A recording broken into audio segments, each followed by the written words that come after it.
KUNC and the NPR network, this is In The NoCo. I'm Erin O'Toole. A small herd of bison roams the Soapstone Prairie north of Fort Collins. They offer a glimpse of what Colorado's high plains looked like 200 years ago. These bison are unique for a few reasons. First, they're descendants of the herd at Yellowstone National Park. Second, while most bison today carry some cattle DNA, this herd has nearly pure bison genes. And that has spiritual significance for many indigenous tribes. The project is based at Colorado State University. It has raised hundreds of bison over the last decade and transferred them to tribes and wildlife organizations. Today, we're talking with the person who led this project for the past 10 years. Jennifer Barfield is a professor and reproductive physiologist at CSU. She talked to me about how her team created the herd and what their future plans are. Jennifer, one of the trickiest things about maintaining and raising a herd of bison is protecting them from a deadly disease. It's called brucellosis. It affects bison and cattle. Briefly tell us what this disease does to bison. So brucellosis is a disease that is caused by a bacteria. And if the bison are exposed to this bacteria, they can become infected. So females are most dramatically affected, and it can cause them to lose the calf that they have immediately after infection or maybe in their next reproductive cycle. So they might have a couple of stillborn calves. Oh. So it can impact the population numbers, but it doesn't actually take the life of the animal that is infected. Interesting. So in order to get a bison herd that's free from brucellosis, you use a reproductive technique that's commonly used by ranchers when they're breeding cattle. The embryos are washed repeatedly in an antibiotic solution.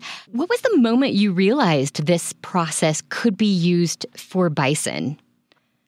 Well, I was working with Dr. George Seidel, who was a rancher, but also a university distinguished professor, a member of the National Academy of Sciences. He had a long history in cattle reproductive technologies. And we got connected with the folks at USDA who were studying brucellosis in bison. And we realized that we could take what had been demonstrated in cattle to help preserve genetics of bison while making sure we weren't passing on the disease or creating a disease risk for animals here in Colorado. And was there a moment you realized there was a market or an appetite for genetically pure bison? Well, the term genetically pure is not one that we tend to use. We were really focused on the Yellowstone lineage. And that was really important to us, one, because of the cultural significance of that population to Native American tribes, but also really because they are the only group of bison that are infected with brucellosis. That was challenging because, with those really valuable animals, genetically speaking, we couldn't just take them out of Yellowstone and move them other places because we might take the disease with it. Oh. And then we would introduce it to other places across the country, potentially. So we wanted to use the reproductive technologies so we could create a tool for getting those genetics out of that area and also keep them safe from the brucellosis.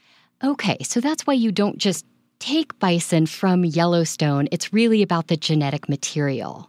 That's right. Yes. I mean, you can move bison out of Yellowstone, but they have to go through a quarantine process that can take years. It requires repeated testing.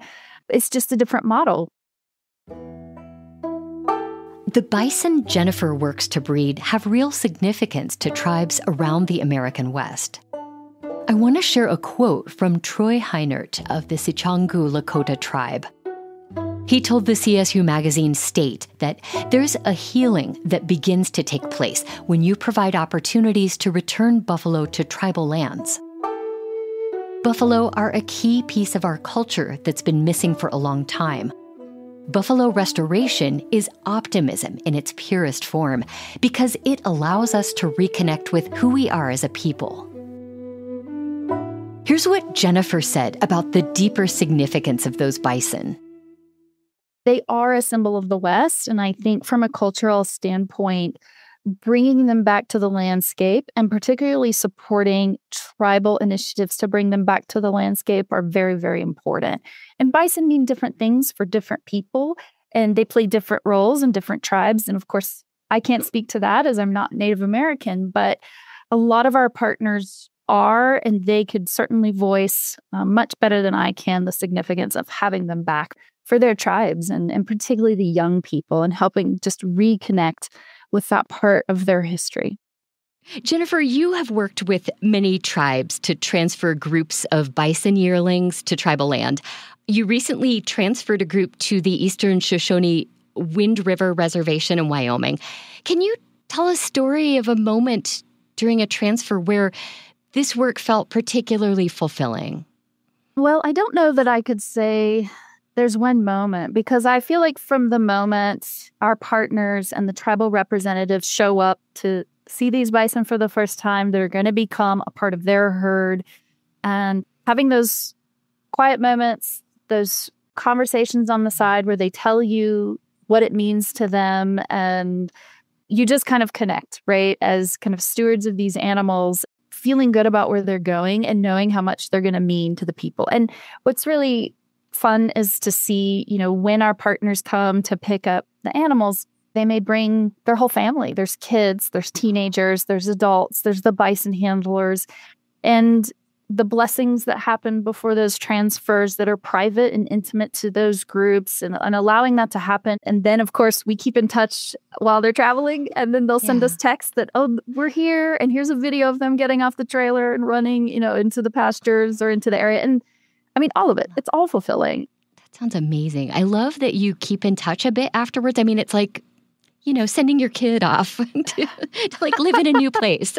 Yeah, I mean, I don't feel like we own these bison like they're ours. It's like we're a part of their story more. That's kind of how I feel. And I love to hear about how they're doing and get updates from the people who are caring for them and watching out for them where they go. But it's an honor and a privilege to do this work. Do you encourage people to go out to Soapstone and see the bison? Like, how do you do that? Absolutely. I mean, there's nothing quite like seeing them in their natural element, kind of on the prairie. It really does feels right to see them out there. And I think it can mean a lot to people to see them in that space.